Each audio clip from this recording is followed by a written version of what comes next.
여러분, 안녕하세요. 돈의 역사를 파헤쳐 당신의 지갑을 구원할 경제 유튜버 머니 히스토리입니다. 오늘 이 황금 같은 지식을 놓치고 싶지 않으시다면 지금 바로 구독과 좋아요 버튼 한번 꾹 눌러주시는 거 잊지 마세요.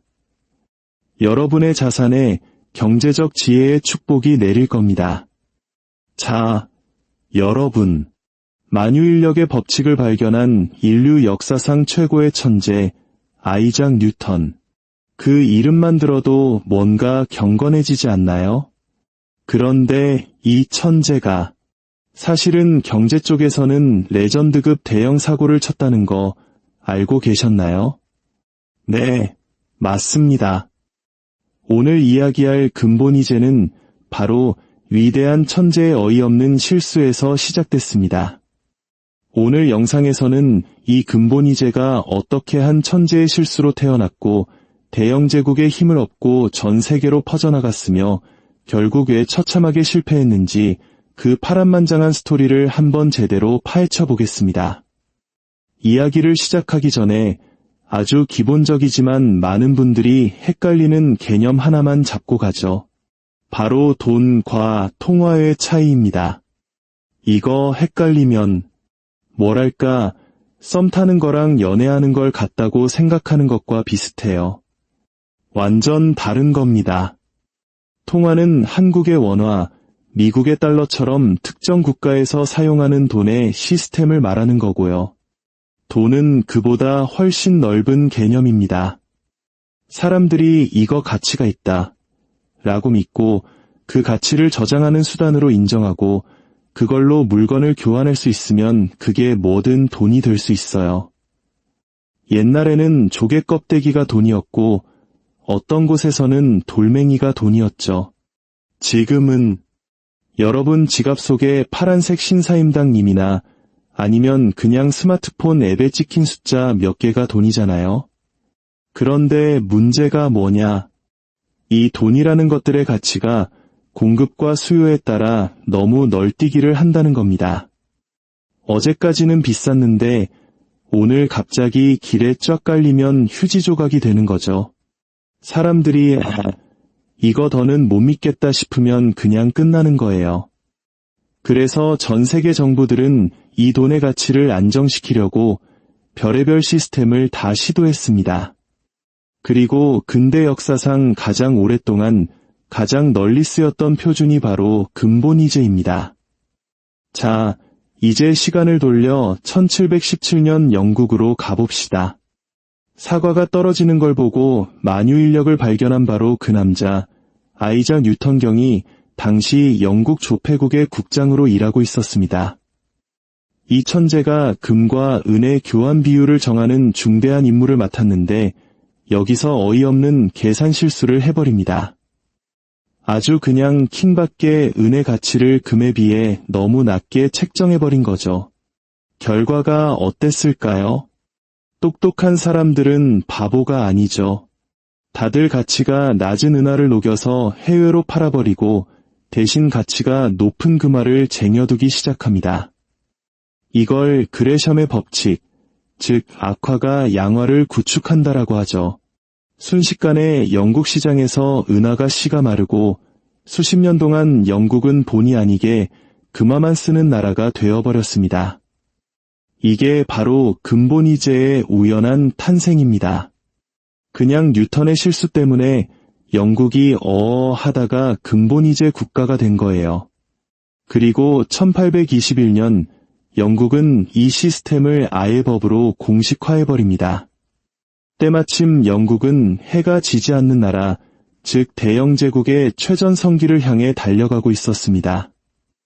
막강한 해군력과 경제력으로 전 세계의 식민지를 건설하면서 이 근본이제 시스템을 식민지들에게도 강제로 이식하기 시작했죠.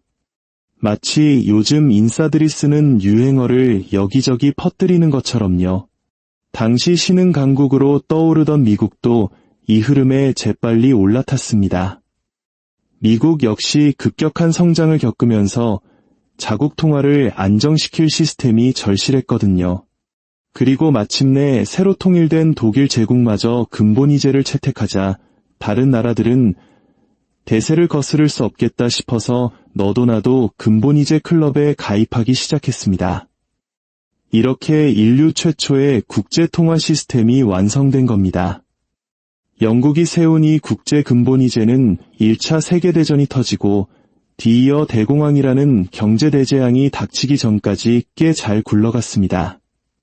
하지만 이 시스템에는 치명적인 약점이 하나 있었어요. 바로 경제위기 상황에 대처하기에는 너무나도 뻣뻣하다는 점이었습니다. 융통성이 제로였죠. 예를 들어 볼까요?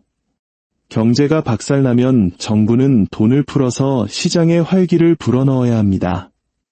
이걸 양적 완화라고 하죠. 그런데 근본이제 하에서는 이게 불가능해요. 왜냐? 금 보유량만큼만 돈을 찍어낼 수 있으니까요. 나라 경제가 지금 거의 심정지 상태인데 근본이제라는 시스템이 금 없으면 돈 더 못 찍어. 어림도 없지 하면서 인공호흡기를 막고 있는 셈이었죠. 대공황으로 전 세계가 지옥 같은 불경기에 빠졌을 때 어떤 나라도 자기들이 가진 소중한 금을 내놓으려 하지 않았습니다. 오히려 더 꽁꽁 숨겼죠. 이건 결국 더 깊은 경제적 수렁으로 모두를 빠뜨리는 결과를 낳았습니다. 결정타는 1931년에 터졌습니다. 근본이제의 창시자이자 수호자였던 영국 정부가 더는 못 버티겠다. 우리 근본이제 포기를 선언한 겁니다. 이 사건은 마치 아이돌 그룹의 리더가 갑자기 탈퇴 선언을 한 것과 같은 충격을 줬습니다. 근본이제를 버린 것은 단기적으로는 숨통을 트이게 했지만 장기적으로는 더 큰 재앙을 불렀습니다. 각국이 서로 자기 나라 통화 가치를 떨어뜨리려고 경쟁하는 환율 전쟁이 벌어졌고 우리만 살고 보자며 수입품에 높은 관세를 매기는 보호무역주의가 판을 쳤습니다. 이런 극심한 경제적, 정치적 갈등은 결국 인류 최악의 비극, 제2차 세계대전의 원인 중 하나가 되었습니다. 하지만 근본이제의 이야기는 여기서 끝나지 않습니다. 2차 대전이 끝나고 잿더미 속에서 사람들은 새로운 질서를 원했고 근본이제에 대한 향수가 다시 피어올랐습니다. 그렇게 탄생한 것이 바로 브레튼 우즈 체제입니다. 근본이제 시즌2라고 할 수 있죠. 이 새로운 시스템은 옛날 방식과 한 가지 결정적인 차이가 있었습니다. 이전에는 모든 나라의 통화가 직접 금에 연동되었지만 브레튼 우즈 체제에서는 오직 미국 달러만이 금에 고정된 교환 비율을 가졌습니다. 그리고 다른 모든 나라의 통화는 미국 달러에 고정되는 방식이었죠. 이걸 고정환율제라고 합니다.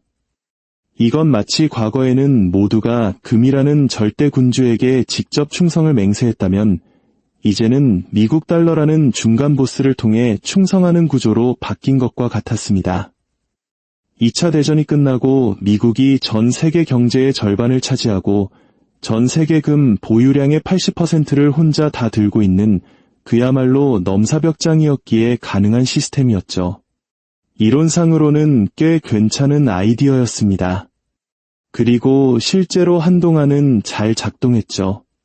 하지만 미국의 경제가 흔들리기 시작하면서 문제가 터집니다. 끝이 보이지 않는 베트남 전쟁으로 막대한 돈을 쏟아붓고 무역 적자는 눈덩이처럼 불어났습니다.